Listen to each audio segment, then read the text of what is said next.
Sky Squad, we are back in the building, baby. Happy Monday. Welcome to a new month, a new year, all that good type of stuff like that. We back live, baby.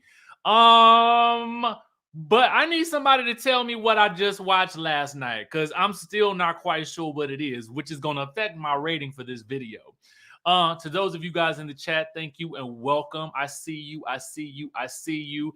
Shout out to everyone watching from wherever you are in the world, on the planet. I am super excited that you guys are here with me today. Okay, so I gotta dive right in today. I gotta dive right in. I mean, I'm gonna go ahead and rate this episode, and I'm gonna tell you why I'm gonna give it the rating, and I'm gonna give it. Okay, and I want you guys to rate it as well and tell me what you want to give it. But for me, this episode, I'm gonna give it a 7. Now, I'm being lenient with that, okay, because my expectation did not meet the reality, and I should have known it was gonna be a problem last week when they gave us the silent treatment for the preview for this week. Okay, I should have known. Most of which we had already gotten in the trailer. Okay, so it won't that many surprises. And then the fights just seemed like they popped up out of nowhere. And the most interesting fight really honestly happened off camera. And the effect of it, we still don't know what we got. I don't know why in the world Jacqueline hollered out, "I would never sleep with your husband," when Mia was talking about sleeping with married men. Mia said that's what she does. That's what she does. But all of a sudden, Jacqueline is screaming out, "I would never sleep with your husband," or something like that. And I'm like, confusion. Okay. And then this whole Karen and Charrisse thing, it just kind of turned left real quick. And I think I'm left again in confusion about exactly what their real beef is. And I feel like I'm going to need to have a real interview with Karen because I'm still kind of unclear. Okay. Now, with that being said, let's dive in. Okay. We start the episode off with Ashley and Karen getting ready. We learned that Karen and Ashley are co-hosting their Ashley's birthday trip.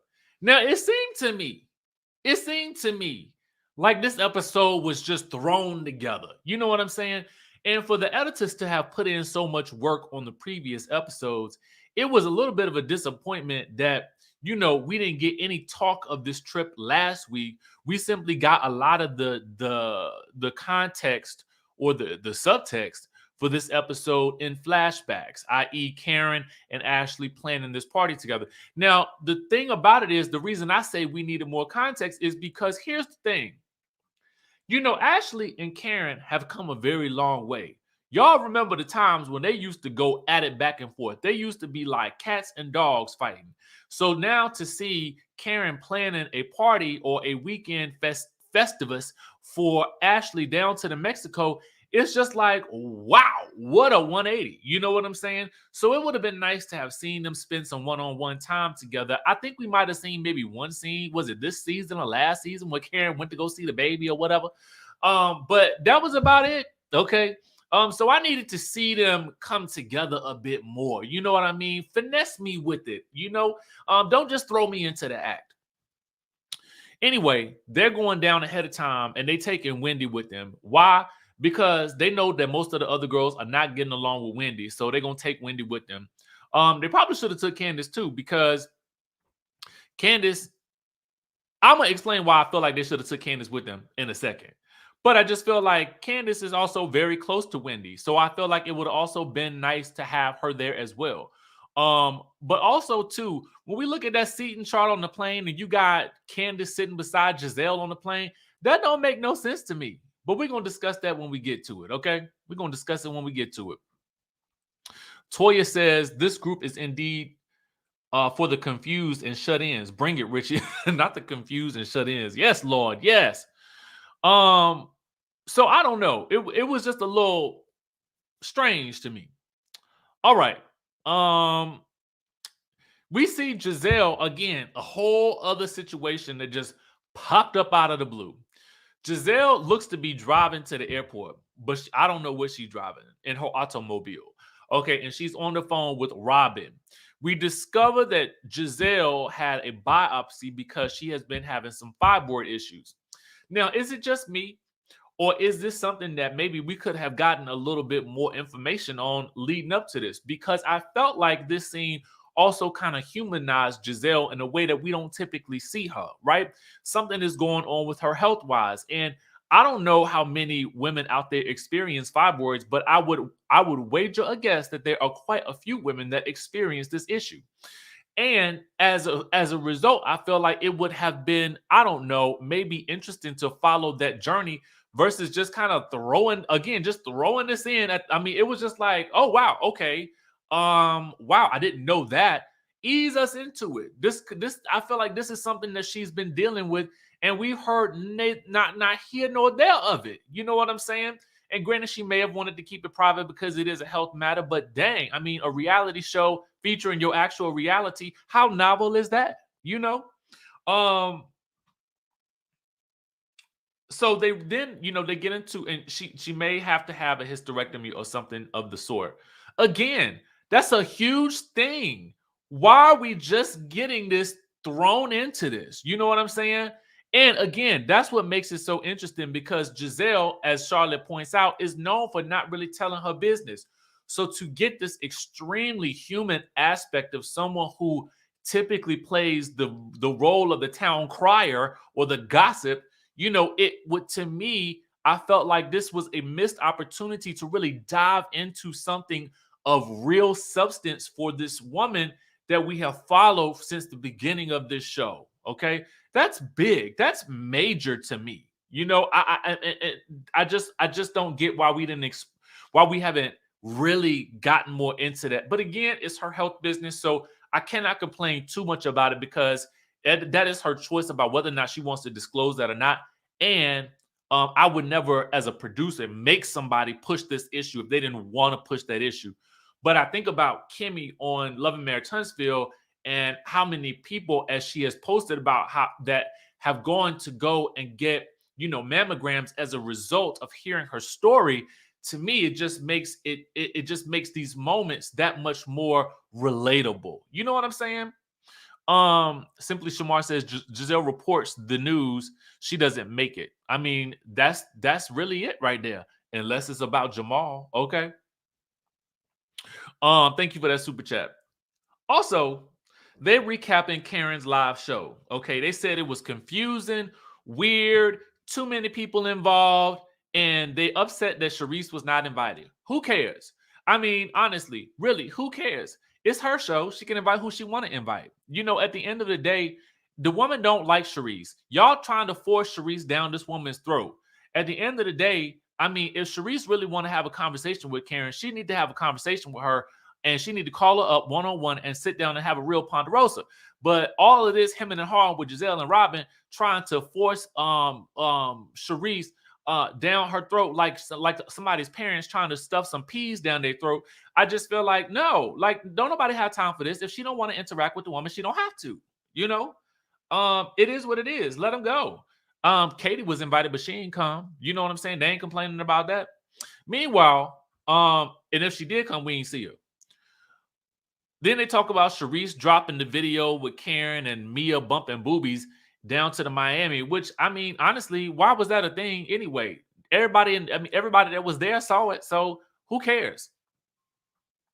Anyway, they suspect that Karen will continue to tap dance and punani pop around the whatever issue she got with Charrisse in New Mexico, but they're wrong about that one.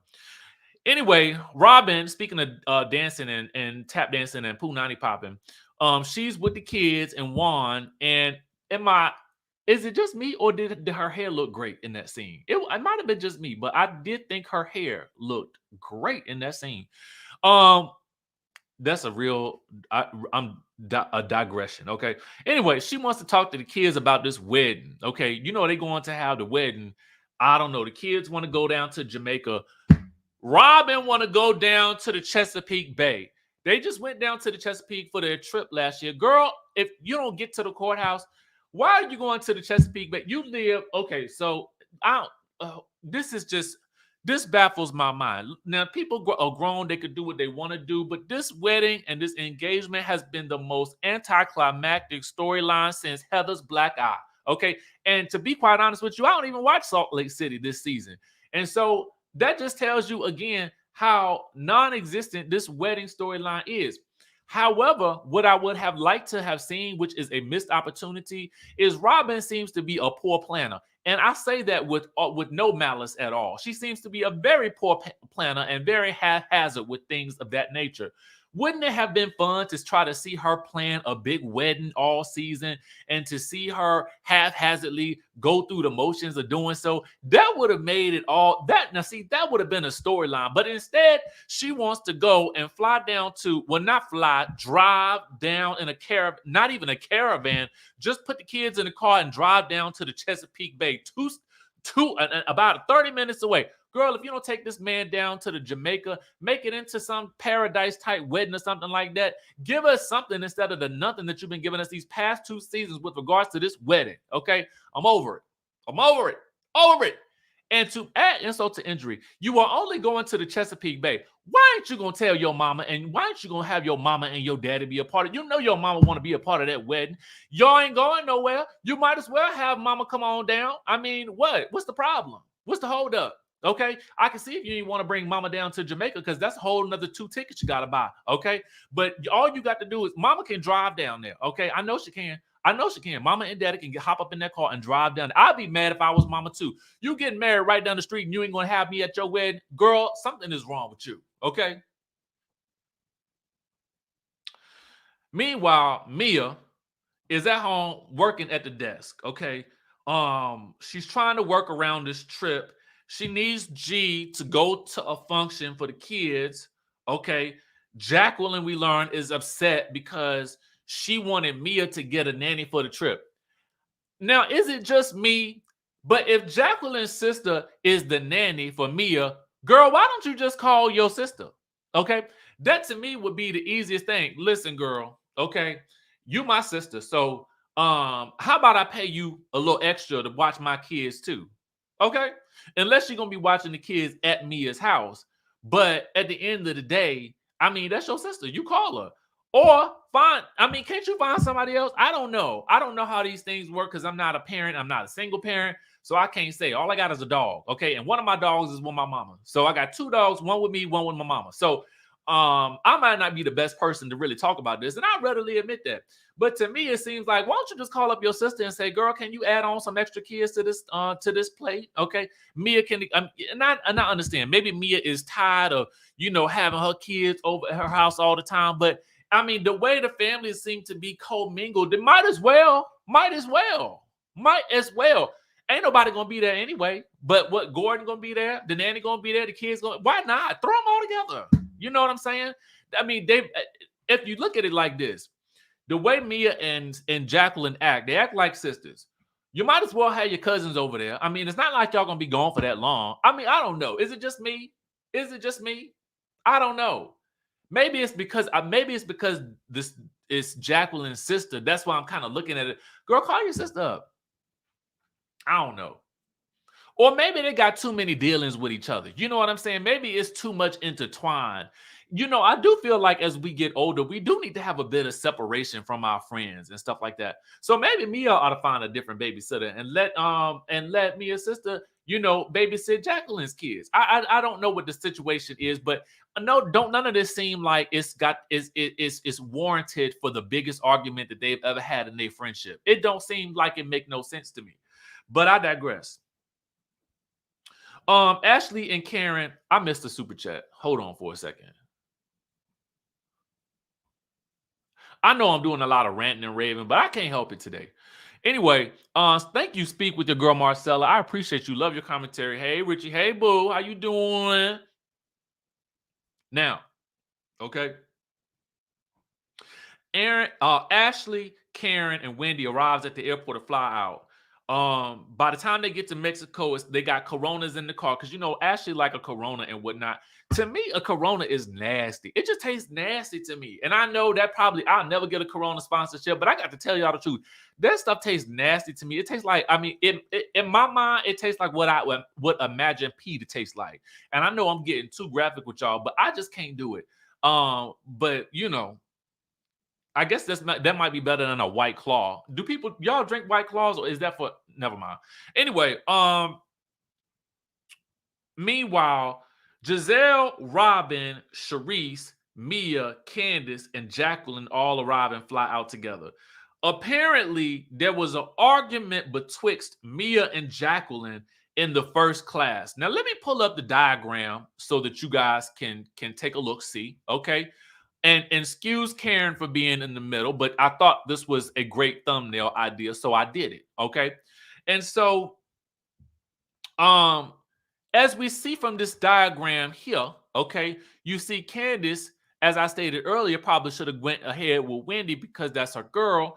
And I feel like Candace at this point is able to really kind of get along with anybody. But it was just odd that they would sit her beside Gizelle in the first class and not put Robyn betwixt the two of them. So that just looked a little odd to me.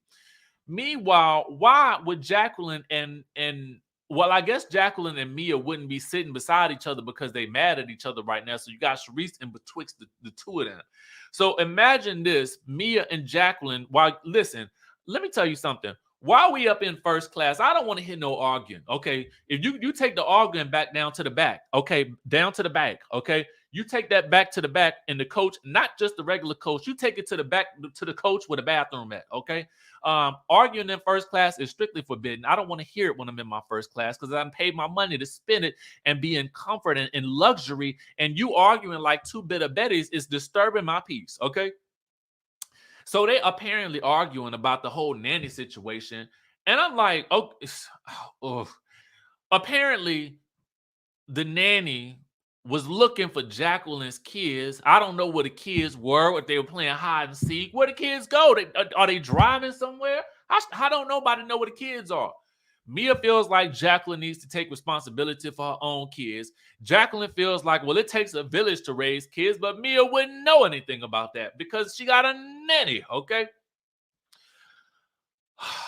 Who knows what this was really about? I mean, honestly, it just didn't seem like the way this whole thing blew up. I mean, there's some context or some subtext that we are clearly missing betwixt Jacqueline and Mia for them to have gone from what they went where they were in the last episode to this episode here. And I just need to know exactly what was missing.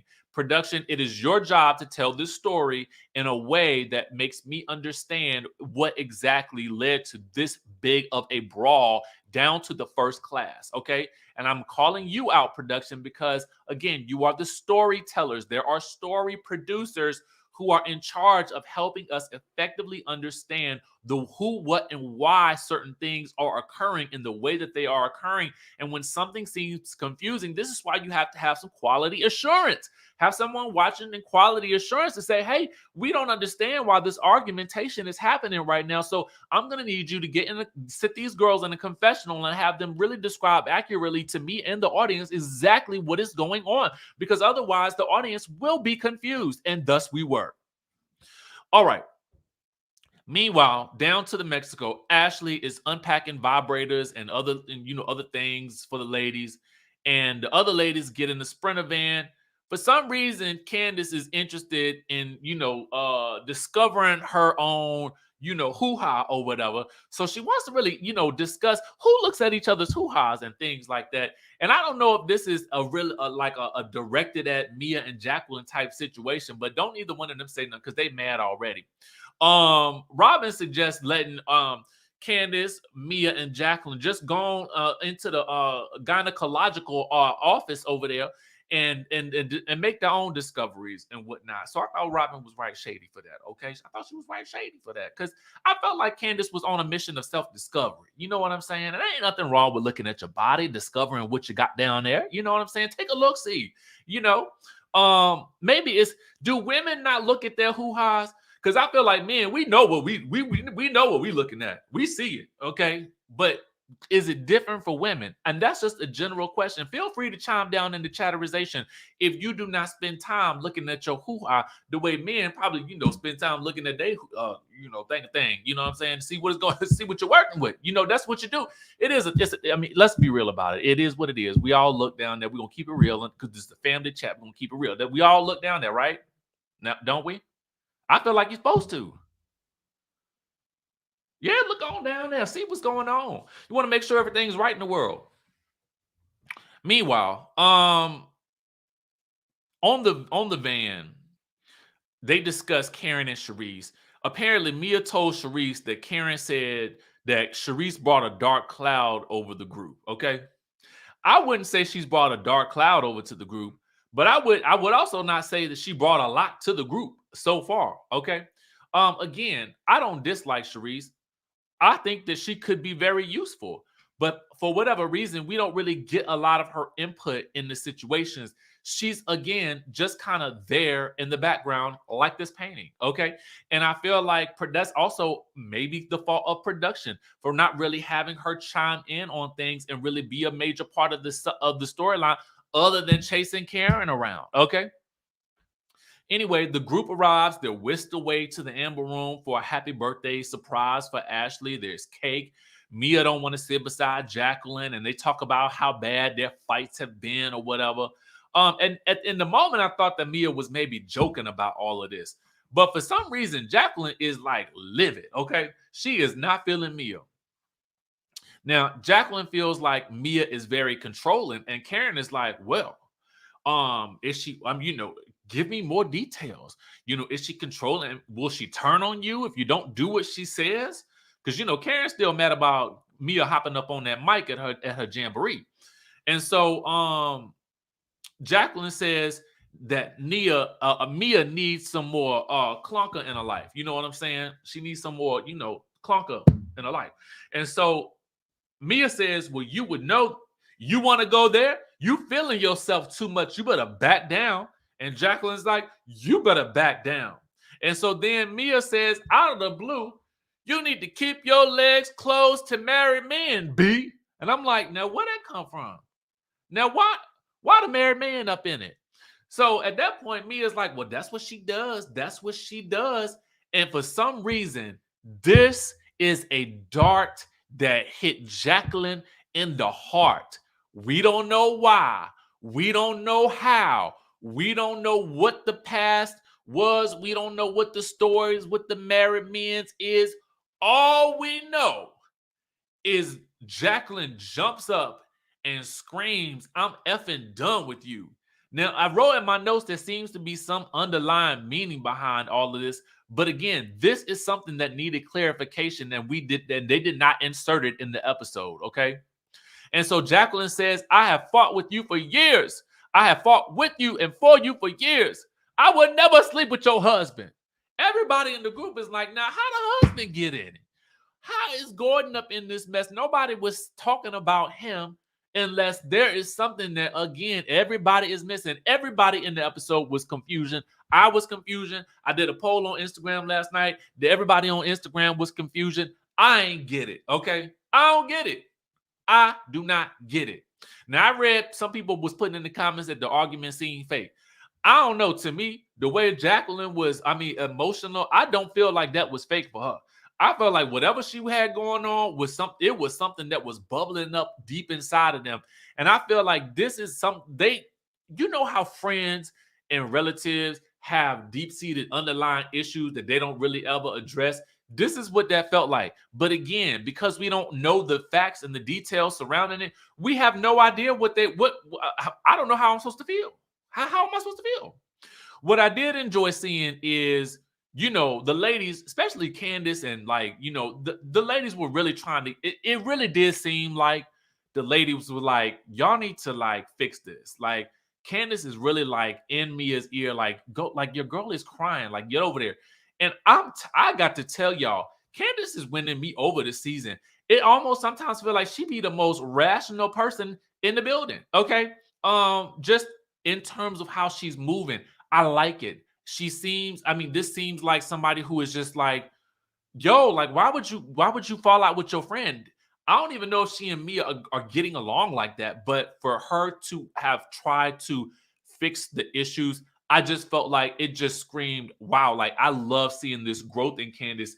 And I just felt like I didn't get why Mia was so, heck bent on not, if I saw my friend crying, honestly, I don't care what kind of beef I'm having with them. I'm going to try to fix that thing because to me, you only get so many good friends in your lifetime. You know what I'm saying? And I don't know, man. I'm just, maybe it's just the type of person I am. I got to go. If my friend is crying because of something I said, I got to fix it. I don't care. It is what it is. You know what I'm saying? Because at the end of the day, You don't really know the rest of these girls like that, period. But what you do know is a person that you had a 15, 20-year friendship with. So I'm fixing that because at the end of the day, you need a ride or die on these types of shows. Okay? You need a ride or die. And to see the other ladies really try to get them to work this out, I felt like, yo, this went too far. Okay? And I don't know why. So Gizelle suggests that they table this. Karen agrees. They go outside. They got a shaman to help them get themselves together, and heal the world. And as Charrisse is speaking, Karen is calling her a leprechaun in her confessional, talking about Charrisse is sitting around looking for a pot of gold or whatever. I don't know. They end up leaving. They try to get Mia and Jacqueline to hug, and Jacqueline ain't feeling it. Okay. And so they move on from that.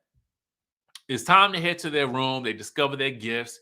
Robyn gets a veil, okay, that says bride to be. But for some reason, Robyn, poor Robyn, the veil flies off into the wind, okay? So she wonders, is this a sign about what her wedding is going to be like?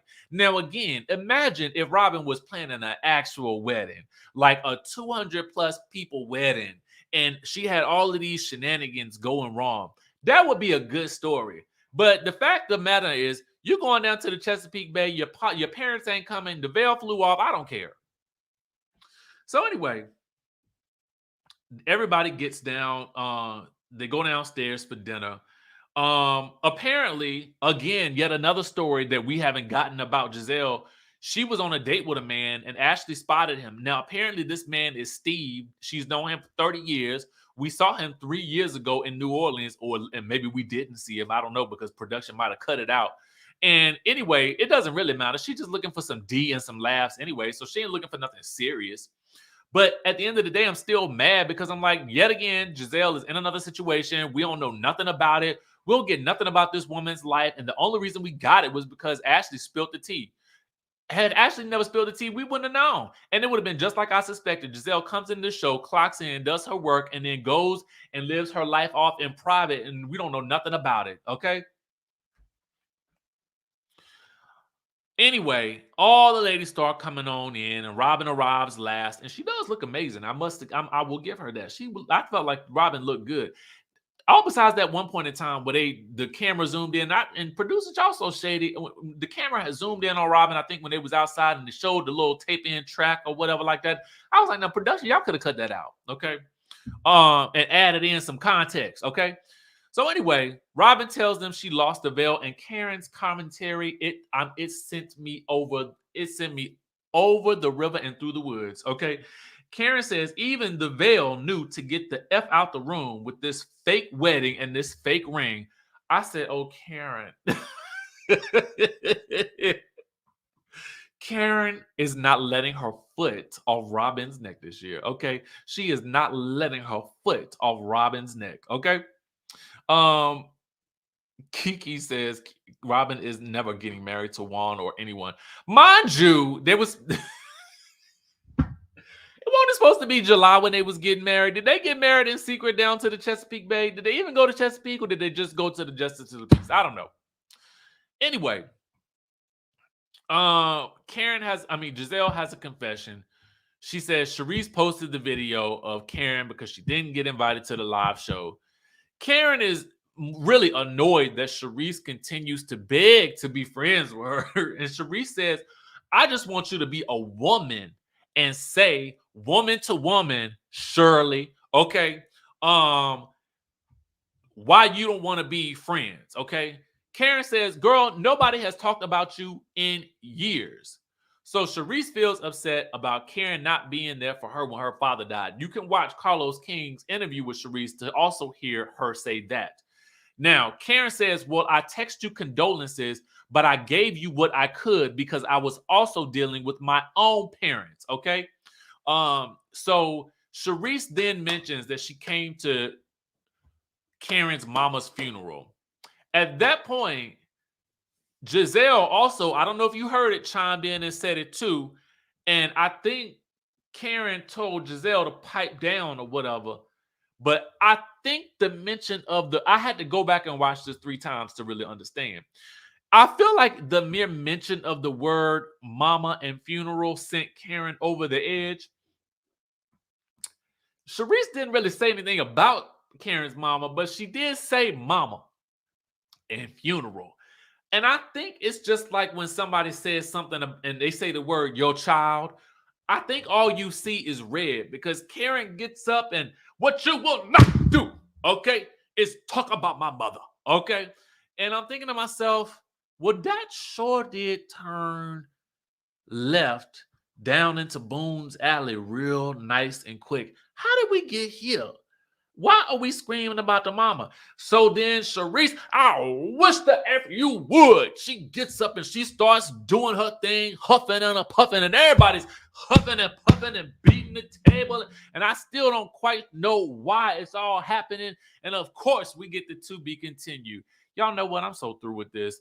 Let me know what y'all thought of this review because I still am confusion. I mean, I was a little bit entertained, but at the end of the day, I mean, I really got to ask, what the heck just happened?